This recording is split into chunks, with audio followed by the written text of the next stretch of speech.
Sisyphus and the ancient Wi-Fi. To all those who have stared blankly at a spinning wheel of death, who have muttered imprecations at unresponsive Wi-Fi, who have endured the Sisyphean torment of endless software updates, this book is dedicated to you. May your loading bars be short, your buffering minimal, and your internet connection always strong. This humble tome is also dedicated to the shade of Sisyphus, whose timeless struggle resonates even in this age of digital despair. He, more than anyone, understands the crushing weight of an eternally unfinished task. While his boulder may have been made of rock, ours are made of those infuriatingly persistent loading bars that seem to mock our very existence. His punishment? A never-ending task of physical exertion.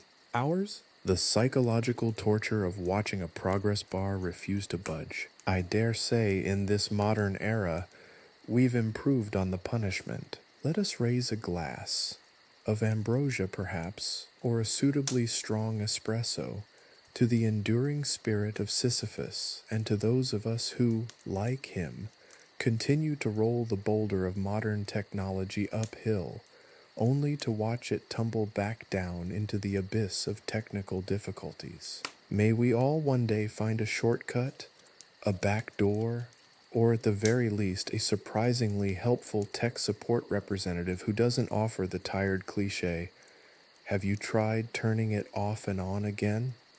Finally, a dedication to the mythical harpies who, in this reimagining, have found gainful employment as CAPTCHA administrators. May their riddles be less nonsensical, their screeching less ear-splitting, and their demands for "Are you a robot?" be met with a resounding, "No, I am a tragically overworked human, and I can prove it through the completion of at least 15 more excruciating puzzles."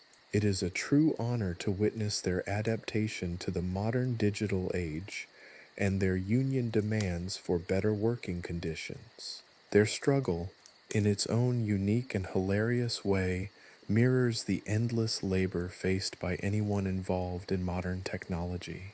Chapter 1: The Boulder of Infinite Loading. Sisyphus, sweat plastering his toga to his form, glared at the monstrous boulder. It wasn't just a boulder anymore. It was a monument to digital despair, its once smooth surface now a horrifying tapestry of loading bars, each one a testament to a failed synchronization attempt. The progress bars, etched deep into the stone, varied in length, some a pathetically short sliver, others a seemingly endless expanse of digital purgatory. The sheer volume of loading bars created a dizzying, fractal pattern, a geological record of technological torment. He'd lost count of how many times he'd pushed it, how many times the promise of completion had been cruelly snatched away by the relentless rollback. Olympus, once a gleaming beacon of divine power, had been reduced to a digital wasteland. The majestic clouds, once symbols of effortless power, now crackled with static, the ethereal glow replaced by the ominous flickering of overloaded servers. The once pristine marble temples were now riddled with faulty wiring and intermittent Wi-Fi hotspots, with ambrosia dispensers suffering from persistent connection-failed errors. The golden chariots were stalled, their celestial engines sputtering out cryptic error codes. Even the nectar flowed erratically, subject to the unpredictable whims of the Olympus cloud-based beverage system. Zeus, king of the gods and self-proclaimed master of the universe, sat on his cloud-based throne, a magnificent contraption of interwoven lightning bolts and recycled cloud storage, frantically tapping at a tablet the size of a small altar. His divine beard was streaked with digital dust, and his brow furrowed in a concentration that would have intimidated even the most seasoned software engineer. His immortal authority, once unquestioned, was now utterly undermined by a persistent 404 God not found error message stubbornly flashing on his screen. "Blast it all!" he roared. his voice echoing across the malfunctioning network. This infernal boulder. This infinite loading. It's mocking me. My very essence is being chipped away by these endless buffering cycles.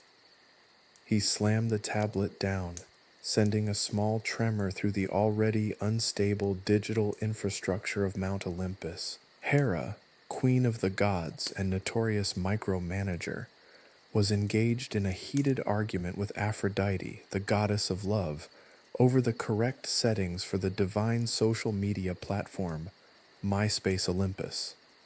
Poseidon, god of the seas, was struggling to connect to the undersea fiber optic cable, his trident failing to act as a particularly effective network troubleshooting tool.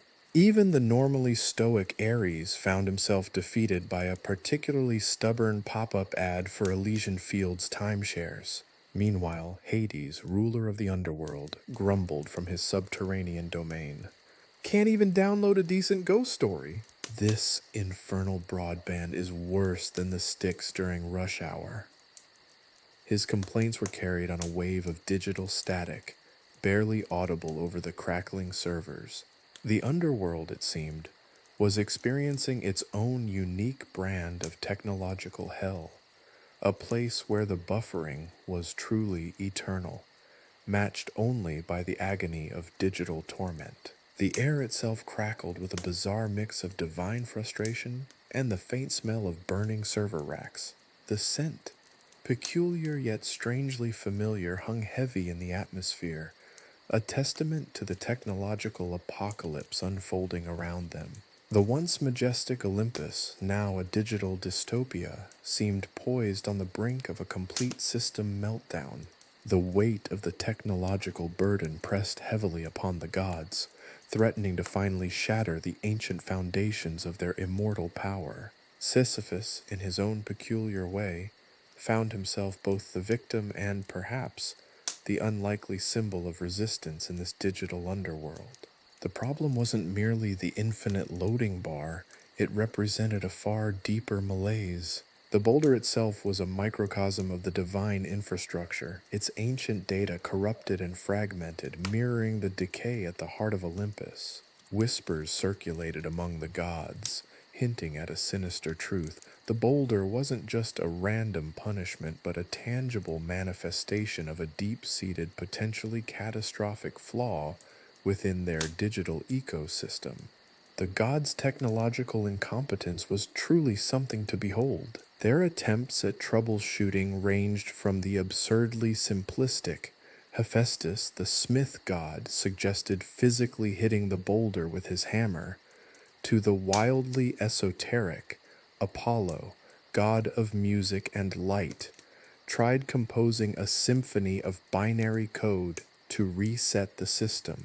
Each attempt was met with equal measures of digital chaos and an increase in the number of loading bars etched into the already overburdened stone.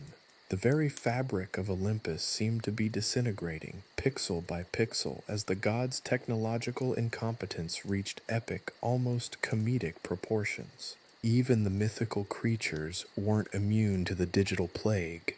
The muses, normally inspiring sources of artistic creation, were now trapped in an endless loop of autocorrect suggestions, producing nothing but gibberish poetry and nonsensical musical scores. The Cyclops, famed for their skill in crafting weapons, were now struggling to assemble the components of a new server rack, their efforts repeatedly thwarted by poorly written assembly instructions and an infuriating lack of compatible screws. The divine order, once so flawlessly structured, was crumbling under the weight of digital incompetence. Sisyphus, meanwhile, continued his Sisyphean task, the weight of the boulder both literal and metaphorical. Each failed attempt chipped away at his resilience, but the absurdity of his situation, an eternal punishment of endless software updates, also seemed to fuel a peculiar brand of defiance. He'd seen the gods at their worst. He'd seen their power reduced to helpless flailing in the face of a simple yet endless loading screen. And in that helplessness, he found a strange sort of camaraderie, a silent understanding between the immortal and mortal victims of this digital tyranny. He wasn't just pushing a boulder anymore. He was pushing back against the absurdity of it all. The weight of eternity on his shoulders felt strangely lighter knowing that he wasn't alone in this digital purgatory. The very air vibrated with a nervous energy, a chaotic symphony of digital frustration that echoed through every corner of Olympus. This wasn't just a technological malfunction. It was a cosmic crisis, a divine breakdown that threatened to unravel the very fabric of existence. And at the heart of it all, Sisyphus, the eternally punished, was a reluctant yet strangely potent symbol of resistance against the absurdity of their shared digital predicament. The sheer scale of the technological disaster created a kind of chaotic unity, uniting gods and mortals in a collective struggle against the forces of infinite loading. The gods, once omnipotent, were now humbled, their divine authority challenged by the relentless tyranny of error messages and loading screens. This was a battle for the very soul of Olympus, a struggle waged not with swords and spears, but with software updates and the desperate hope for a stable internet connection. Prometheus, chained to his rock a respectable distance from Sisyphus's perpetually rolling boulder, watched the whole spectacle unfold with a detached amusement that bordered on cruelty. His own torment, after all, involved having his liver repeatedly devoured by an eagle, a process far more visceral than perpetually failing sync processes. He observed Sisyphus's latest attempt with a smirk, the faint crackle of the digital static barely audible above the rhythmic thud of the boulder against the unforgiving slope. "Another one bites the dust, eh?" he quipped, his voice raspy from centuries of vocal strain and the lingering effects of avian predation. "Quite the impressive loading bar collection you've amassed there." A veritable geological history of digital frustration. Sisyphus, drenched in a mixture of sweat and despair, barely acknowledged him. The endless cycle of pushing, the excruciating near misses of success, the agonizing rollback, it was a torment uniquely suited to the modern age. He'd rather face the eagle, he thought bitterly, than another unexpected error message etched into the unforgiving granite. "You know," Prometheus continued, his voice dripping with the kind of sardonic empathy only an immortal who'd been tortured for millennia could muster, "your problem seems strangely relatable. I've seen gods crumble under the weight of far less. This infinite loading, it's the modern equivalent of the sticks during rush hour. Only instead of Quran, you're battling a particularly stubborn algorithm." He chuckled, a sound like dry leaves skittering across a barren landscape. "Relatable?" Sisyphus mumbled, his voice thick with exhaustion. "Relatable? I'm stuck in an eternal loop of digital torment. My punishment isn't just physical, it's existential. The boulder is a metaphor, a testament to our digital age." "Oh, please," Prometheus interrupted, rolling his eyes. "A metaphor? You think you have it bad? Try having your liver eaten daily. Now that's a metaphor for continuous, unending pain. No loading bars, though, granted. Just pure, unadulterated agony." He paused, tilting his head. "Though perhaps a progress bar would be helpful. A visual representation of how much liver is left. Think of the marketing possibilities." He watched as Sisyphus, his face contorted in frustration, once again reached the peak of the hill, only to have the boulder rolled down with a deafening roar. Another loading bar, longer and more despairing than the last, appeared, a testament to his ongoing digital Sisyphean ordeal. "Have you tried turning it off and on again?" Prometheus suggested, his tone dripping with sarcasm so thick it could choke a centaur. Sisyphus glared at him. "It's a boulder, Prometheus, not a laptop. Details, details, the Titan dismissed with a wave of his chained hand. Same principle. The gods are notoriously bad with technology, you know. They were probably running the latest update on their chariot operating system while trying to manage their email and Twitter feeds simultaneously. Overtaxed servers, my dear Sisyphus, overtaxed servers. The root of all evil, I tell you.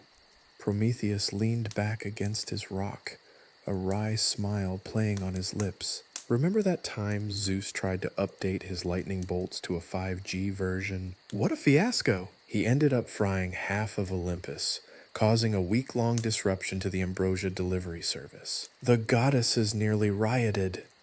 He continued, his voice a low rumble.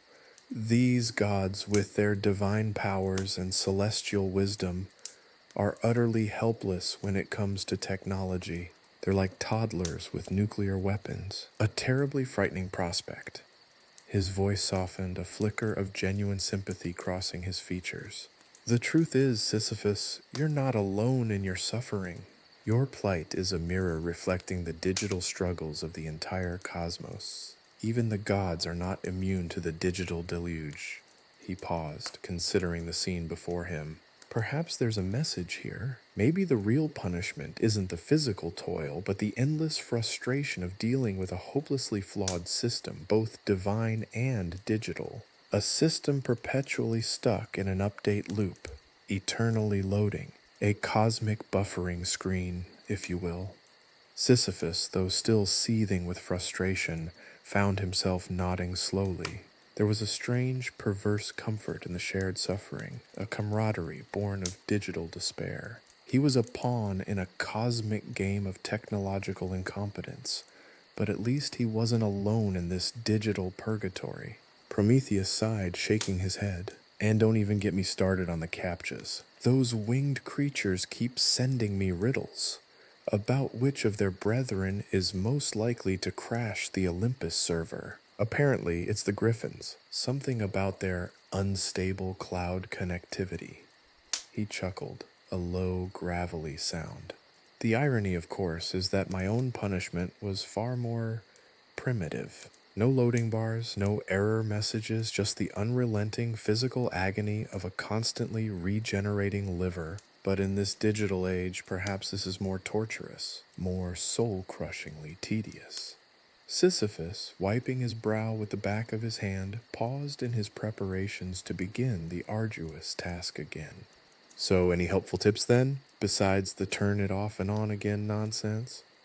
Prometheus considered this for a moment, tapping a finger against his chained wrist. Try sacrificing a goat to the algorithm, or maybe a couple of thousand of them. A big data sacrifice, if you will. It might appease the digital gods. He winked, his eyes gleaming with mischief. Worth a shot, right? What have you got to lose besides a few thousand goats?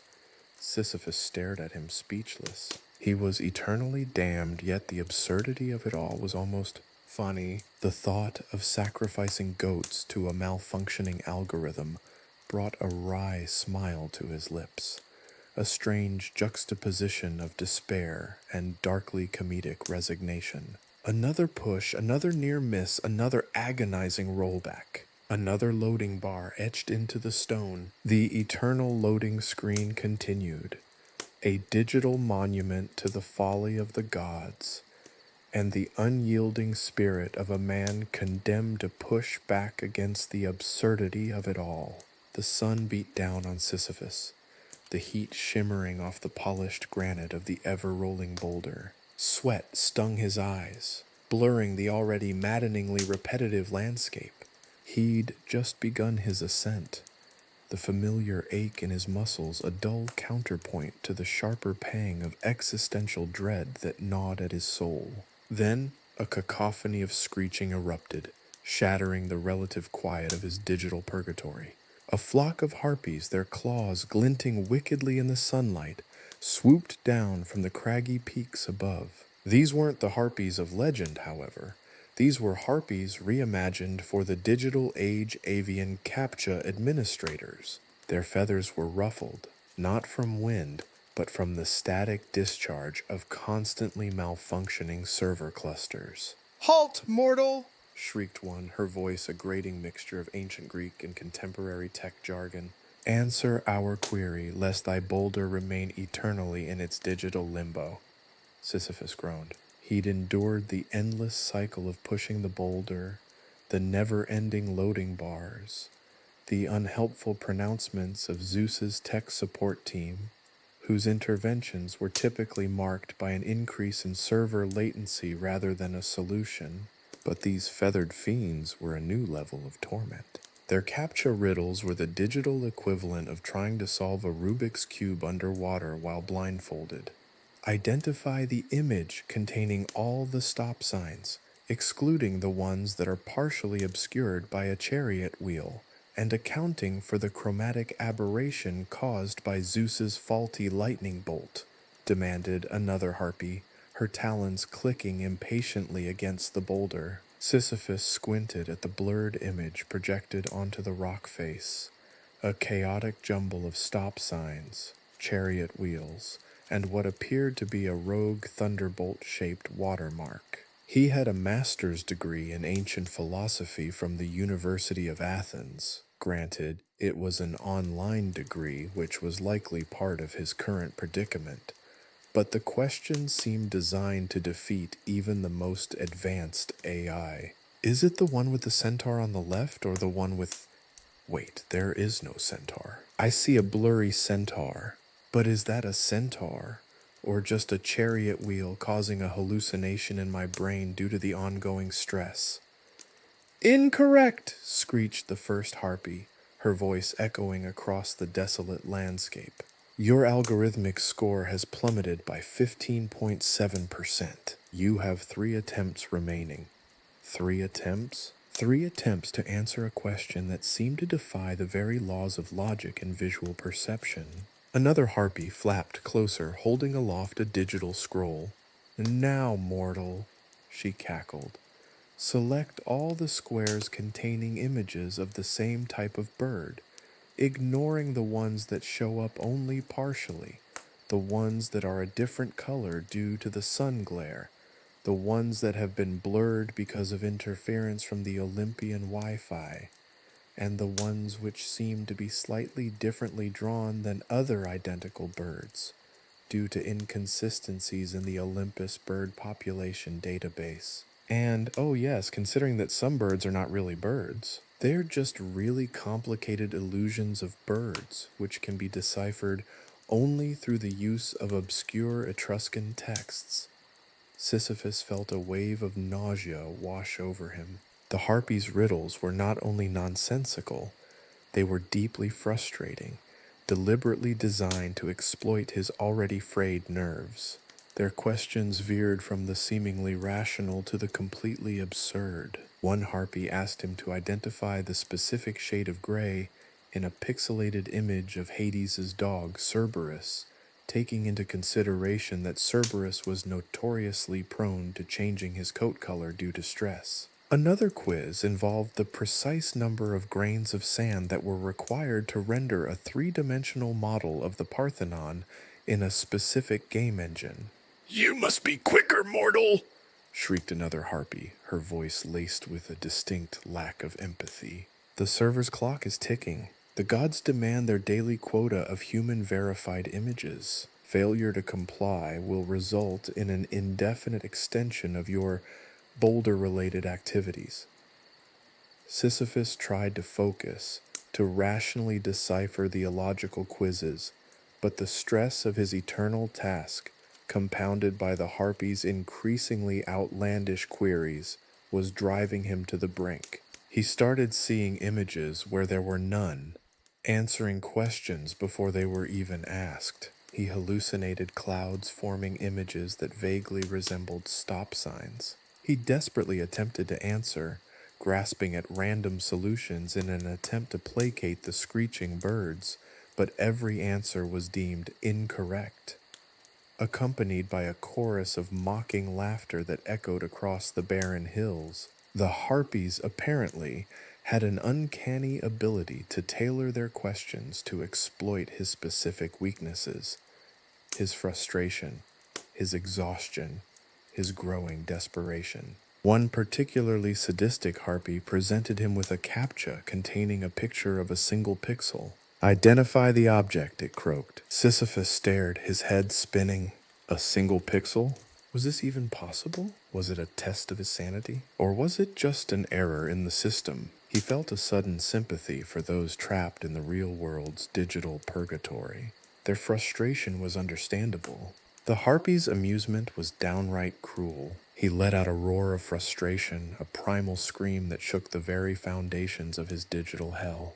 The harpies simply screeched with renewed vigor, oblivious to his plight, determined to make his ordeal as nightmarish as possible. Their relentless quizzes were a mockery of human intelligence, a perverse testament to the absurdity of the security measures designed to protect the digital realm. And so the cycle continued. The boulder, the harpies, the never-ending stream of bizarre and illogical questions. Sisyphus's struggle became a darkly comedic metaphor for the endless battle against digital absurdity, a Sisyphean task amplified by the feathered furies of technological incompetence. He was stuck, not merely in an endless loop of physical exertion, but in a purgatory of illogical quizzes, a testament to the absurd heights of modern technology's folly.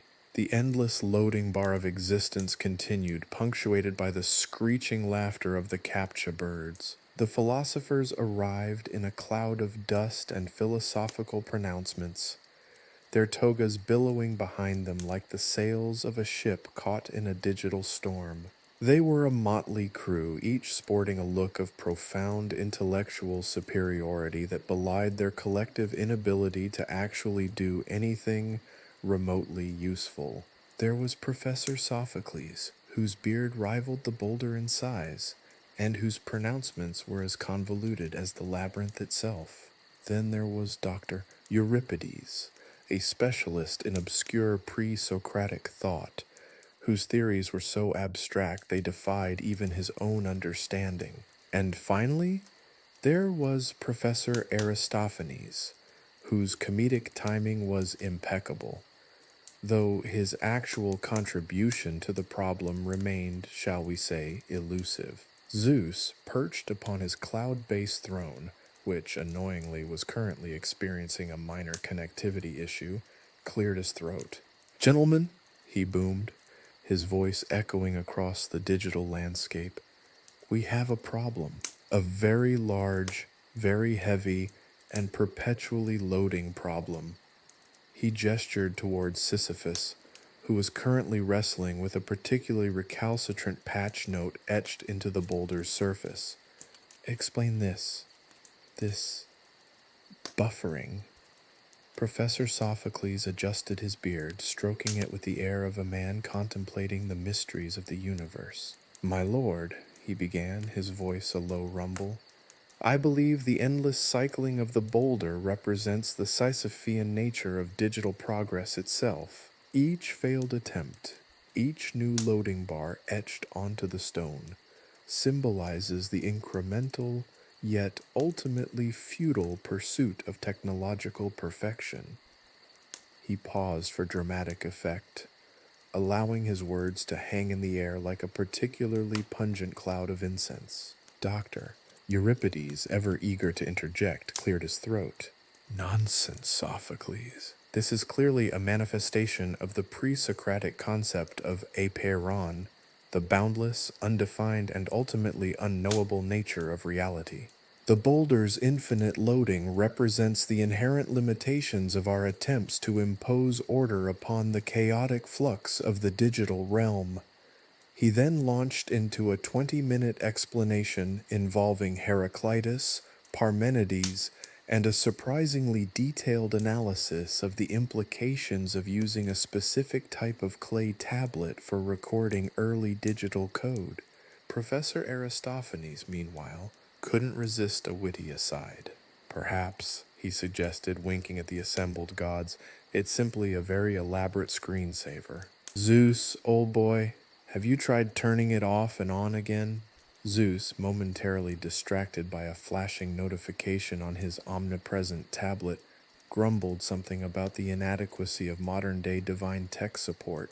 "The point is," he thundered, "this isn't just a simple technical problem. We need to understand the philosophical implications.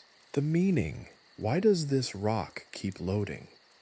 Sophocles, seizing the opportunity to further his theory, declared, "The boulder's infinite loading is a symbolic representation of the inherent limitations of human ambition. Just as Sisyphus is condemned to an endless task, so too are we perpetually bound to the frustrating cycle of software updates and endless buffering." "On the contrary," countered Euripides, "the loading represents the eternal recurrence of Nietzsche's eternal return. Each cycle is a reaffirmation of the very nature of existence. The boulder's plight symbolizes the universe's persistent need to keep reminding us about the importance of using the right cable to connect the cloud-based servers to Hades's dedicated data center. A slight oversight that, I dare say, could have been avoided." Aristophanes chuckled. "Or maybe," he quipped, "it's just a really bad joke. A very, very, very long-running joke, with punchlines engraved in ancient Greek on the face of a very heavy boulder." He then proceeded to tell a series of jokes about the gods' technological incompetence, which, while highly amusing, did little to solve the problem at hand. The debate raged on.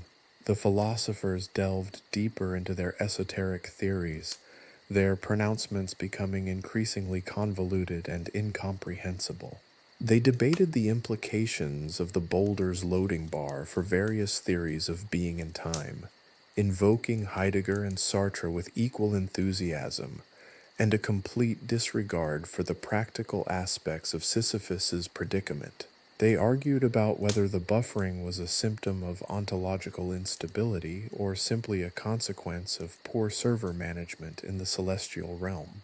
They even started debating whether the boulder was, in fact, a boulder or a sophisticated simulation of a boulder designed to test the limits of human endurance and belief in the face of infinite loading. One philosopher, a particularly enthusiastic follower of Deleuze and Guattari, suggested that the boulder's perpetual loading was a rhizomatic manifestation of the inherent instability of the digital sublime, a notion that immediately caused three other philosophers to simultaneously collapse into a state of existential ennui. The philosophers, lost in their labyrinthine intellectual pursuits, utterly missed the point. Their elegant theories, their dense jargon, their academic posturing, it all served as a darkly comedic counterpoint to the grim reality of Sisyphus's ceaseless toil.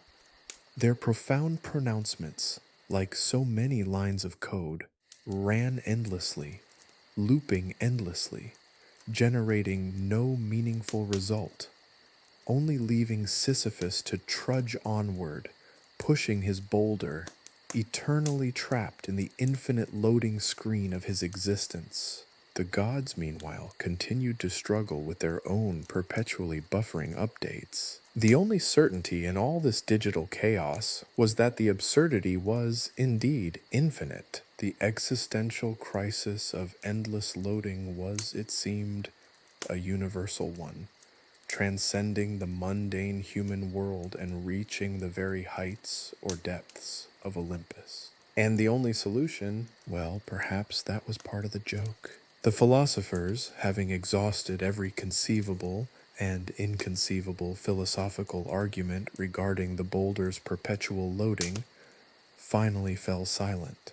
A heavy, almost tangible silence descended upon the scene, broken only by the rhythmic creak of Sisyphus's strained muscles and the occasional irritated sigh from Zeus, whose cloud-based throne was now suffering from a particularly severe case of lag. Even the ever-present chorus of birds, usually a cacophony of unhelpful advice and cryptic CAPTCHA riddles, had fallen eerily quiet. They seemed to sense, as if by some divine avian intuition, that something was about to happen.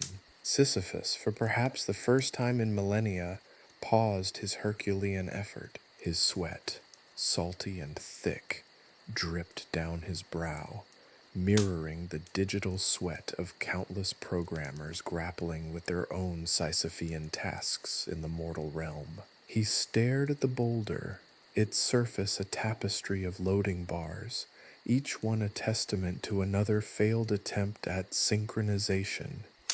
He had become intimately familiar with every imperfection, every chip, every scratch, every ancient Greek curse painstakingly etched onto its formidable surface. And then it happened. During one particularly brutal surge in digital stress, a surge that even Zeus's omnipotent tech support could not explain, the loading bar, usually a relentless, flickering testament to the never-ending update, froze. It just stopped, like a digital heart seizing in its electronic chest. A collective gasp, audible even above the roar of the digital winds that perpetually swirled around Olympus, escaped the lips of the assembled gods and philosophers. Even Prometheus, perpetually chained to his rock and generally unimpressed by Sisyphus's relatively mild punishment, looked up from his own torment with a flicker of morbid curiosity. Then, an almost imperceptible crack appeared on the surface of the colossal boulder. It was tiny, almost invisible, a hairline fracture running through one of the newer loading bars. Yet, it held a significance that dwarfed the entirety of the previous philosophical debates. It was a glitch. A tangible physical manifestation of a disruption in the normally seamless flow of the eternal update cycle. For a fleeting, precious moment, something akin to hope flickered in Sisyphus's weary heart. Hope, a feeling so alien to him it felt like a foreign language suddenly spoken in his soul. Could this be it? The end of the eternal loop? The crack, so small, yet potentially so momentous, whispered of a chance for escape, for liberation from the unending task. Zeus, momentarily forgetting his connectivity issues, stared at the crack with a stunned expression. Even his divine arrogance was temporarily overwhelmed. This was unexpected. This was problematic. His technological hubris, previously unshaken by countless software malfunctions, suddenly felt precarious. His beard, usually neatly groomed, resembled the tangled wires behind a failing server. The philosophers, roused from their previous intellectual stupor, erupted into a fresh round of debate, now focusing not on the meaning of the endless loading, but on the significance of the glitch. Sophocles argued it represented the inherent fragility of even the most meticulously crafted digital systems, a testament to the unpredictable nature of entropy. Euripides, of course, found a way to relate it to pre-Socratic cosmology, attributing the crack to a fundamental imbalance in the cosmic forces governing the digital realm, specifically a misalignment between the celestial data streams and the infernal network infrastructure. Aristophanes, ever the pragmatist, merely suggested that the boulder probably needed a good defragmentation. The birds, suddenly galvanized into action, chirped a symphony of wildly conflicting interpretations, suggesting solutions ranging from offering Sisyphus a new, more streamlined algorithm to simply applying some good old-fashioned divine duct tape. Prometheus, meanwhile, watched the unfolding drama with his characteristic dry wit, commenting that the only thing more predictable than Sisyphus's unending toil was the inability of Olympus's tech support to fix anything. The crack, however, remained, a tiny, almost insignificant symbol of potential change amidst the vast, unchanging landscape of the boulder's perpetual loading. It was a mere fissure in the seemingly impenetrable rock face of eternity, a microscopic crack in the digital universe itself. Yet it was enough to set the stage for a new act in this darkly comedic tragedy. The loading bar hung frozen, a momentary pause in the endless cycle, and with it, the fate of Sisyphus hung in the balance. Was this the dawn of a new era? A chance to break free from the monotonous digital shackles? Or was it merely a fleeting illusion, a trick of the light, a momentary flicker of hope destined to be swallowed by the infinite loading bar that seemed to define Sisyphus's existence? The crack itself remained stubbornly silent, offering no answers, only the tantalizing suggestion that the rules of this digital purgatory might, just might, be more flexible than anyone had previously imagined. The air crackled with anticipation, thick with the unspoken question hanging heavy in the air. Could escape truly be possible? The answer, like a stubbornly buffering web page, seemed perpetually just beyond reach. The tension, thick and palpable as the digital fog that occasionally obscured the already blurry lines between Olympus and the underworld, stretched on. The philosophers continued their furious, often incomprehensible debate, their words swirling around Sisyphus like the digital dust motes caught in the perpetually loading screen of his existence. Zeus, wrestling with a sudden surge in divine notifications, sent a flurry of unhelpful automated replies to his own technological support desk. Prometheus, ever the cynic, wryly observed that this was all just another software update, and that hell, after all, is just another operating system. The crack, a minute but persistent reminder of the inherent instability of even the seemingly immutable, stood as a stark counterpoint to the eternal cycle of the boulder's relentless loading. It was a glitch in the matrix of eternity, a moment of disruption in the otherwise seamless flow of the divine algorithm. And, as the scene remained suspended in a state of breathless anticipation, the weight of the potential, the promise of something different, held everyone captive. Gods, philosophers, birds, even the ever-suffering Sisyphus, in the digital purgatory of the infinitely loading boulder. The question, however, remained unanswered, poised like a final semicolon waiting for the next chapter to finally begin. The journey had reached a turning point, a fork in the digital road, and the road itself was still stubbornly loading. Chapter 2: Data Recovery and Divine Intervention. The crack, once a hairline fracture, now yawned open like a digital chasm, revealing a glimpse of the boulder's inner workings. It wasn't rock, not entirely. Within the gray stone, a luminescent, shimmering substance pulsed with an otherworldly light. The original code of Olympus, the very programming that governed the gods' digital lives. It resembled a circuit board, but one fashioned from solidified starlight and ancient runes. A chaotic tapestry of data streams interwoven with obsolete code and forgotten commands. The sight was breathtaking, terrifying, and utterly bewildering all at once. The fragmented data, visible through the widening fissure, resembled a digital archaeological dig. Lines of code scrolled across the exposed surface, a jumbled mess of archaic programming languages, some recognizable, others utterly alien. Corrupted files like digital ghosts flitted across the glowing surface, whispering fragments of lost knowledge and forgotten prophecies. It was a digital Pompeii, a testament to the decay that even the divine infrastructure wasn't immune to. Bits of code, like crumbling frescoes, depicted scenes of ancient Olympian life, but distorted and warped by the passage of digital time. One fragment showed Zeus attempting to debug a particularly stubborn chariot-to-cloud interface.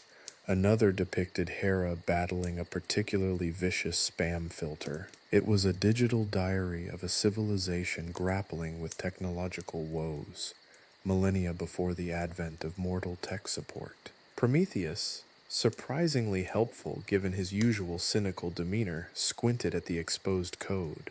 "Fascinating," he muttered, his voice surprisingly devoid of its customary bitterness. Looks like someone forgot to update their operating system millennia ago. Amateur hour, really. He tapped the crack with a finger, sending a shiver through the exposed code. This isn't just any code, Sisyphus. This is the foundation of Olympus, the source code of the gods. Sisyphus, still recovering from the shock of the crack's appearance, cautiously approached the boulder. His millennia of experience with the endless loading bar hadn't exactly prepared him for this. He cautiously touched the exposed code, feeling a faint tingle in his fingers. The digital energy seemed to resonate with his own weary soul, a strange harmony of digital fatigue and physical exhaustion. He could almost feel the weight of the god's digital failures pressing down on him, a burden as heavy as the boulder itself. "What do we do?"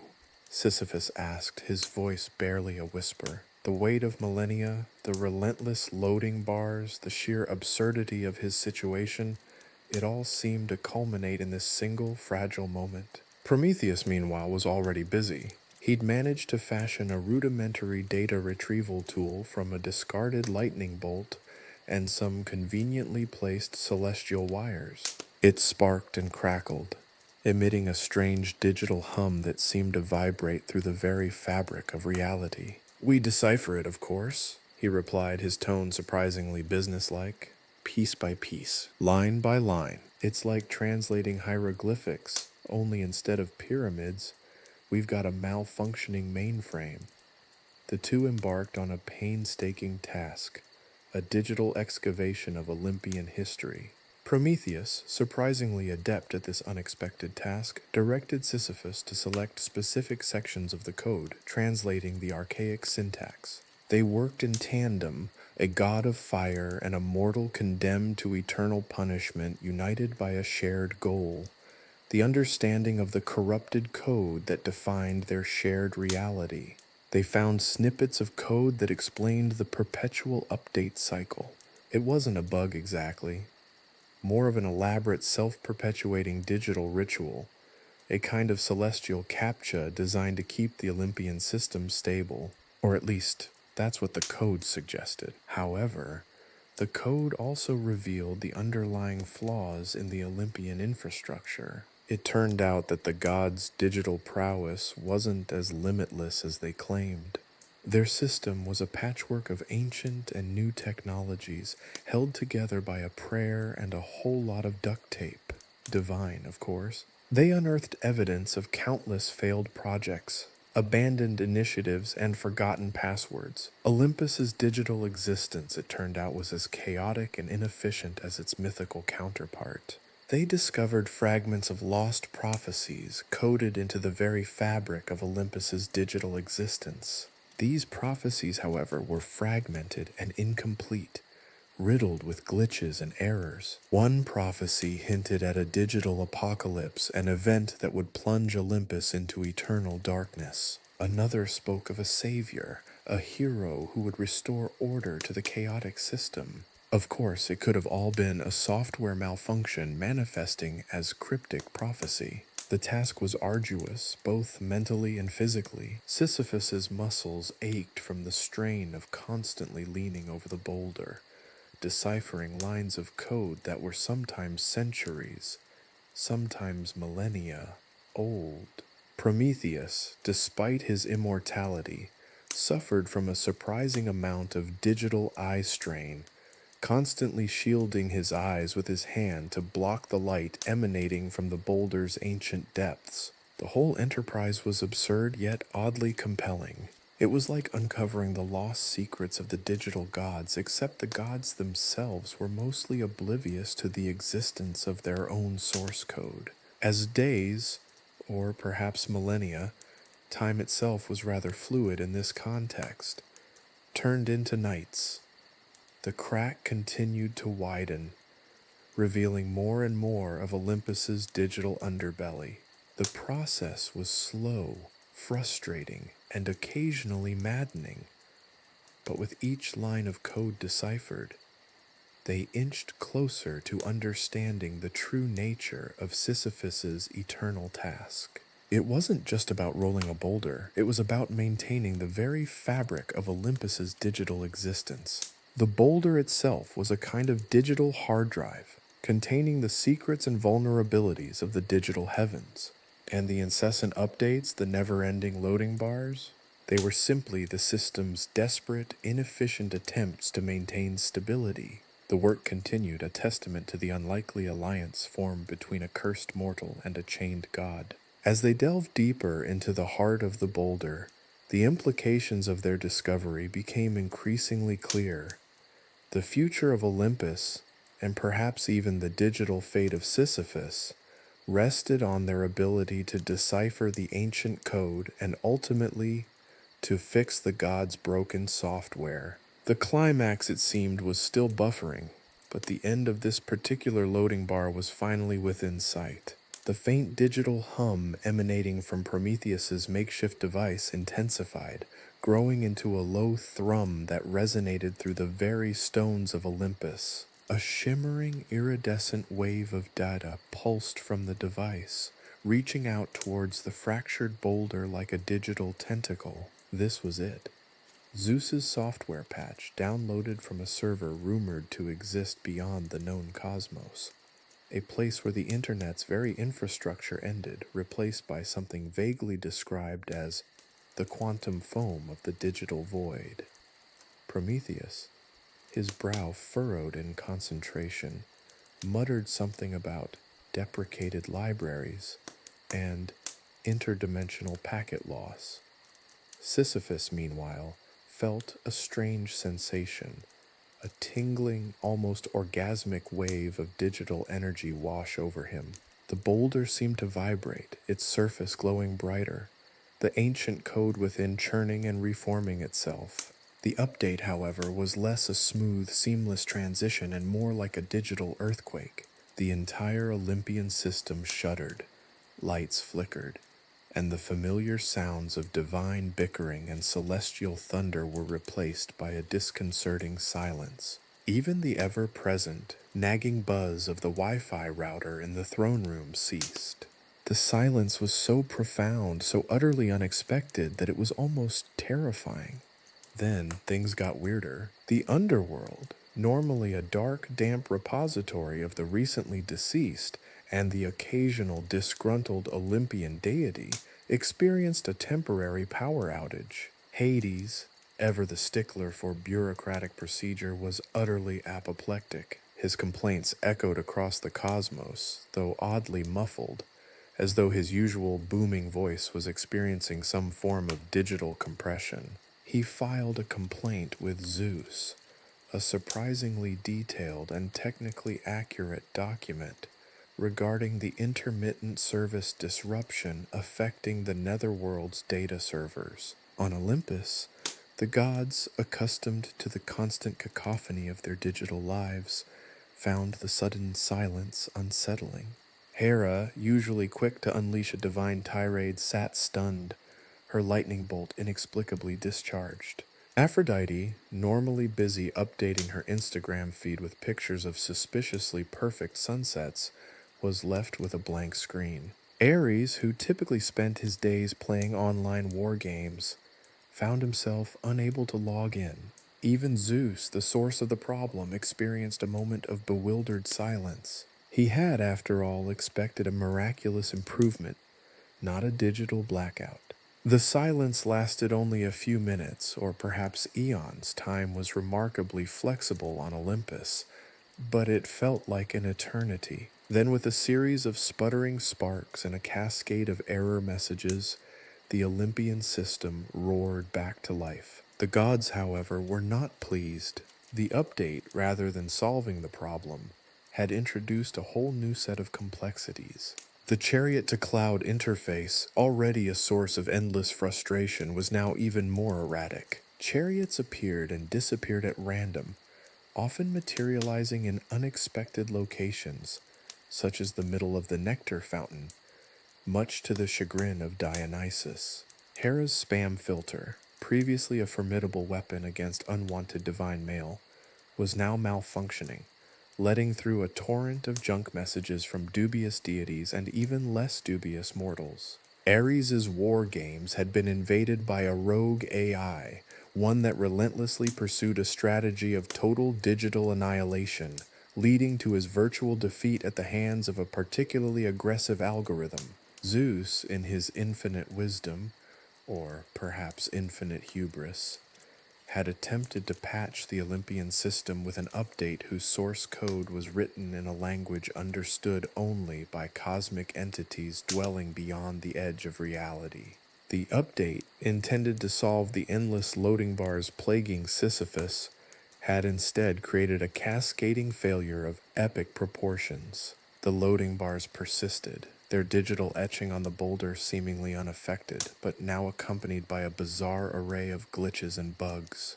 The prophecies inscribed within the boulder's glowing core, previously only partially deciphered, now flickered with new, cryptic messages. These prophecies, however, were not the sort one could easily interpret. Instead of clear pronouncements of fate, they resembled a bizarre game of digital telephone, where the message had been passed through countless corrupted servers, leaving only fragments and distortions. One prophecy, for instance, seemed to indicate that the end of the world would be preceded by a sudden and inexplicable surge in the price of ambrosia on the celestial stock market. Another spoke of a great battle between the gods and an army of sentient emojis. Still another suggested that the key to solving the Olympian digital crisis was to find the mythical lost sock of Olympus, a garment of immense power, said to be hidden somewhere within Zeus's vast and cluttered digital cloud storage. Prometheus, ever the pragmatist, examined the newly emerged data. "Well," he announced, adjusting his stolen fire, "this software patch is less of a fix and more of a digital Frankenstein's monster." He tapped a newly formed line of code, causing a small but entirely unnecessary shower of digital stardust to fall from the boulder. Seems Zeus tried to download a universal solution without understanding the basics of system compatibility. Classic. Sisyphus, having witnessed millennia of technological incompetence, simply sighed. The boulder, now sporting a new collection of error messages, remained as stubbornly unyielding as ever. His Sisyphean task, instead of getting simpler, had become even more bewilderingly absurd. The loading bar kept loading, and as he continued his endless task, he could almost hear the faint digital whispers of the gods lamenting their ill-conceived software update, each lament adding another layer of absurd complexity to his already absurd predicament. The gods, it seemed, were not immune to the pitfalls of poorly tested software. In fact, they were prime examples, and Sisyphus, the unwilling beta tester, was stuck with the consequences, eternally pushing his boulder up the hill, a digital monument to divine incompetence. The end, if there ever was one, was still buffering, and probably wouldn't be compatible with the existing system. The digital chaos on Olympus continued, a chaotic symphony of error messages and frustrated deities. Zeus, his thunderbolt strangely inert, paced his throne room, muttering about legacy code and unforeseen consequences. Hera, meanwhile, was engaged in a furious email exchange with a particularly persistent spam bot posing as a discount ambrosia vendor. Aphrodite, her attempts to post a selfie thwarted by a relentless CAPTCHA challenge involving identifying obscure Olympian sandals, had retreated to her boudoir nursing a divine mimosa. Ares, still recovering from his digital annihilation, was attempting to conquer a particularly stubborn pop-up ad. Amidst this technological tempest, a new player emerged, the Harpies Union. These feathered creatures, previously known for their unpleasant habit of snatching food and occasionally souls, had found a new outlet for their frustrations: organized labor. Their union, a surprisingly sophisticated cloud-based entity, announced its demands in a series of cryptic tweets from its harpies for justice, causing a ripple of bewilderment, then panic, across Olympus. Their first tweet, a simple image of a harpy wearing a tiny union cap accompanied by the hashtag #FairWingsForAll, was met with amusement. However, subsequent tweets grew increasingly demanding. One depicted a spreadsheet detailing the excessive number of CAPTCHAs they were forced to administer daily, each one featuring pictures of increasingly obscure Olympian artifacts, demanding improved algorithm efficiency, no more sandals. Another tweet displayed a detailed union contract demanding health nectar plans, paid time off, and a decent supply of ambrosia. The cheap stuff gives us indigestion. Harpies deserve better. The gods, initially amused, began to realize the seriousness of the situation. The harpies' work was integral to the functioning of the Olympian system. Their CAPTCHA challenges, as annoying as they were to the gods and mortals alike, were the crucial last line of defense against digital intrusions from the underworld and beyond. Without their diligent work, Olympus's already fragile digital defenses would crumble completely. The impact was immediate and far-reaching. Without the Harpies' vigilant CAPTCHA administration, an army of mischievous sprites launched a coordinated attack on the Olympian email system. Their aim: to flood the inbox of Zeus with millions of spam messages promoting questionable deals on nectar and various forms of divine paraphernalia. The system sputtered and almost collapsed under the sheer volume of incoming digital detritus. Zeus, normally a master of digital storms, found himself overwhelmed. Aphrodite's Instagram feed, already a battleground of vain immortals and their increasingly filtered selfies, exploded with unwanted comments and a barrage of bot-generated praises for the latest line of ambrosia-infused skincare products. Even Hades experienced a new level of frustration as the underworld's data servers became inundated with irrelevant requests from rogue programs, sending his bureaucratic system into a state of utter chaos. His complaints to Zeus became increasingly frantic, escalating from politely worded emails to enraged digital screeches echoing across the digital void. Meanwhile, the Harpies continued their digital strike, their tweets becoming more aggressive. They organized a virtual sit-in, projecting a gigantic harpy-shaped image onto the surface of the boulder Sisyphus was struggling to push. The image, rendered in a strangely beautiful and disturbing digital art style, was overlaid with a message: "We are not your digital slaves. Respect the wings Olympus needs harpies." The boulder, already glitching unpredictably, began to shudder violently, causing Sisyphus to lose his grip and tumble down the hill. Prometheus, observing the situation with detached amusement, offered a wry assessment. "It seems the gods have underestimated the power of the proletariat. Even when the proletariat consists of mythological creatures with a penchant for kidnapping mortals and a sudden interest in labor rights." Zeus, finally realizing the extent of his mistake and recognizing that his digital kingdom was on the verge of a complete meltdown, attempted to negotiate with the Harpies Union. He offered improved benefits, a new nectar plan, and even proposed a Wellness Wednesday for all Olympian workers, including the Harpies. His proposed concessions, however, were met with skepticism and numerous demands for further improvements, including a request for ergonomically designed nests and a promise to address the ongoing issue of toxic digital dust accumulating in their cloud-based workplace. The negotiations continued, a delicate dance between divine power and feathered tenacity. The Harpies, their digital strength amplified by their newfound unity, had secured a place at the digital table. The gods, once accustomed to issuing decrees without question, were forced to confront the complexities of a workforce empowered by the very technology they had created. a technological revolution fueled by a sudden and unexpected surge of avian unionism.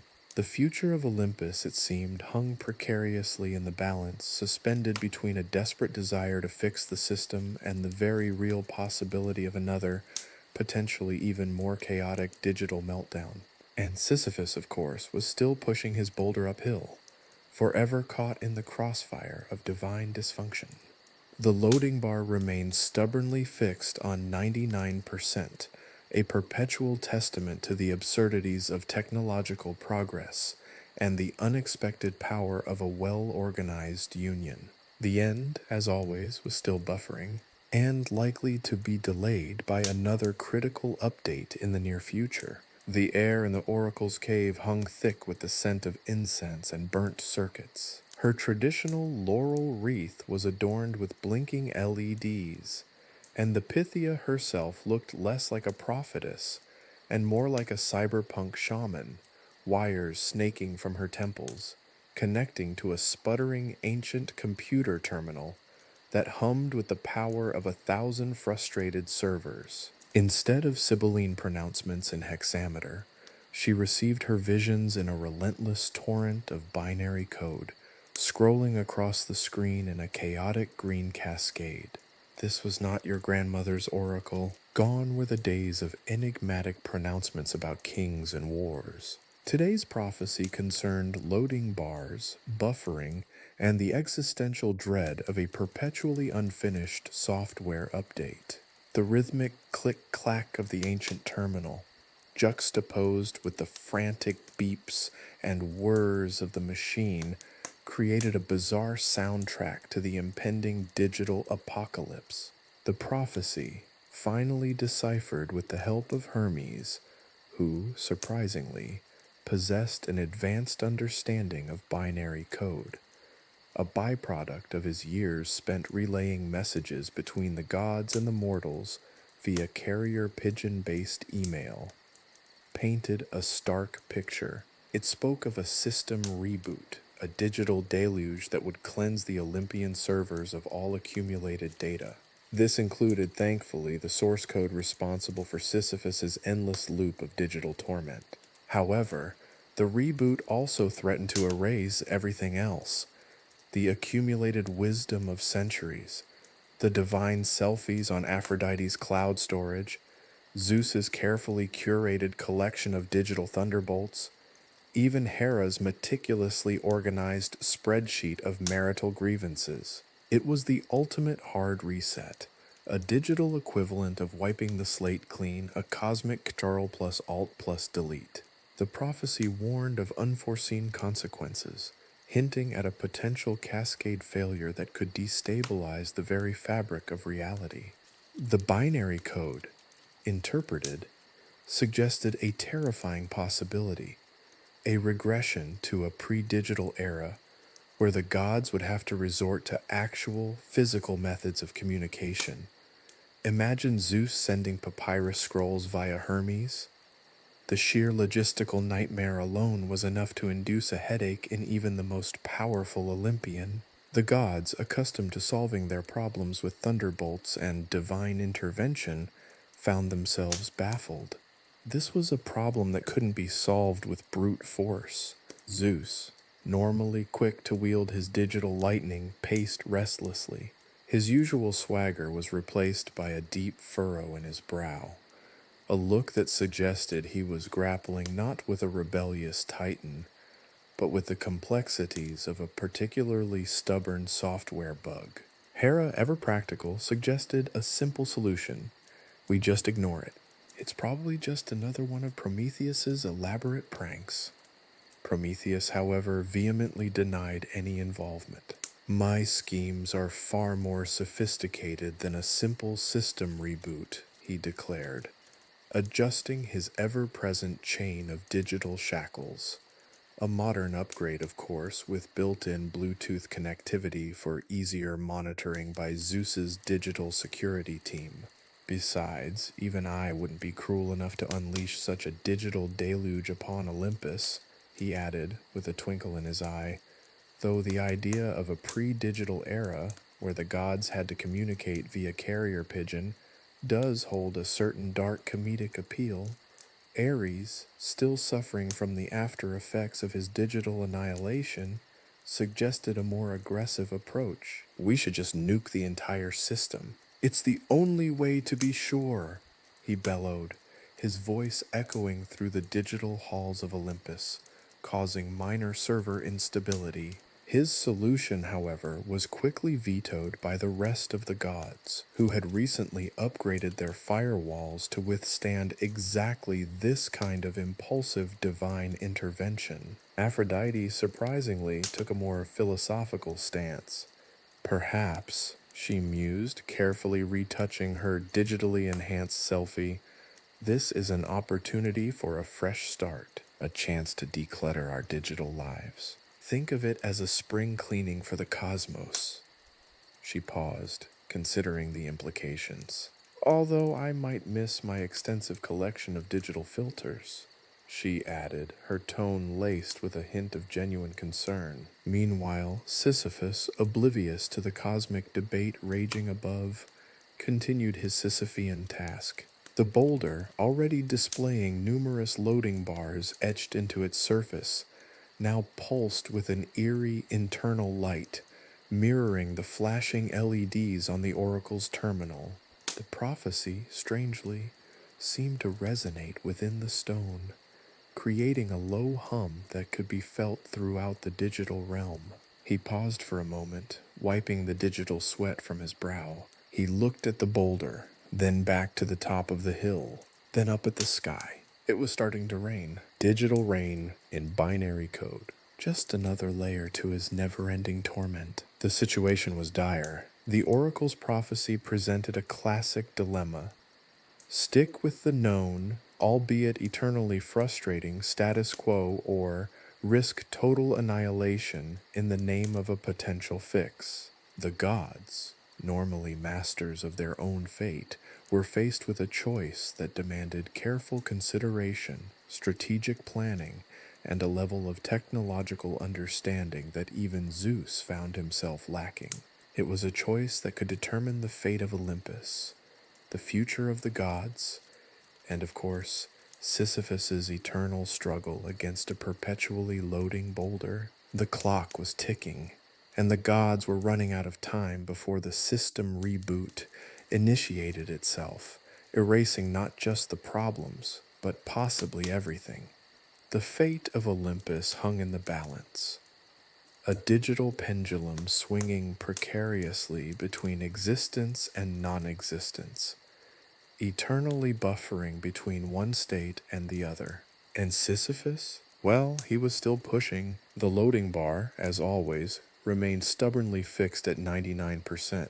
The end, once again, was still buffering, and the digital rain continued to fall. The sudden cessation of the boulder's roll was as jarring as a dropped thunderbolt, though considerably less dramatic in terms of immediate physical damage. For millennia, the rhythmic groan of granite against the unforgiving slope, the relentless mocking progress of the loading bar etched into its very being, had been the soundtrack to Sisyphus's existence.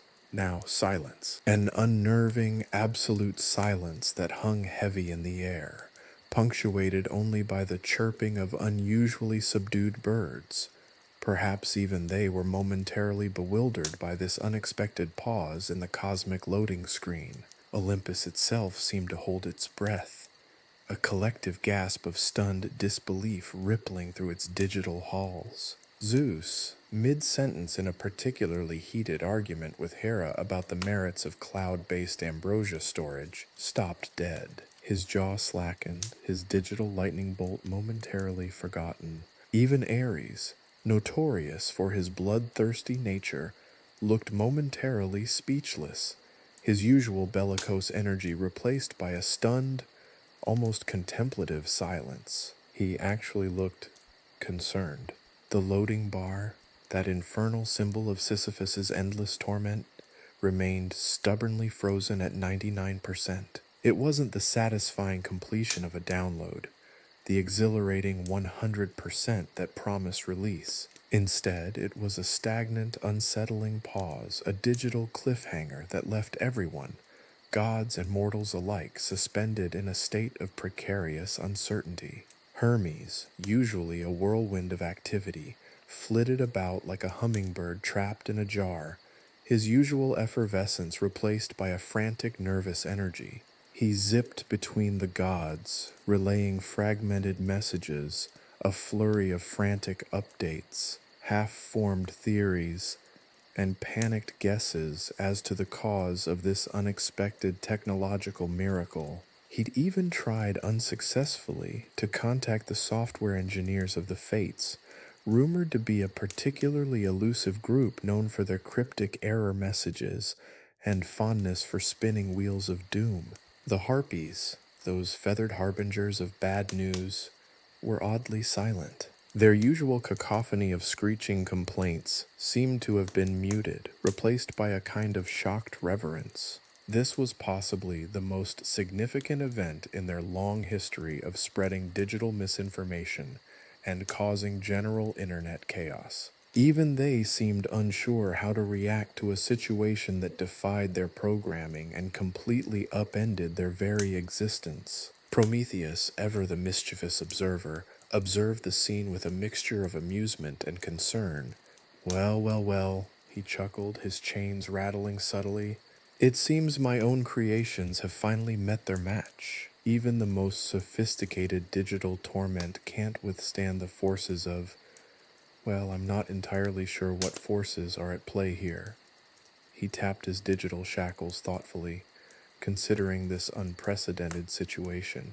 Perhaps it's a spontaneous software update, a glitch in the matrix, a divine act of accidental grace. Or maybe the Harpies accidentally uploaded a very efficient virus, disguised as a kitten video. Who can say? Aphrodite, ever the pragmatist, attempted to maintain a semblance of composure, though a faint tremor ran through her perfectly manicured fingertips.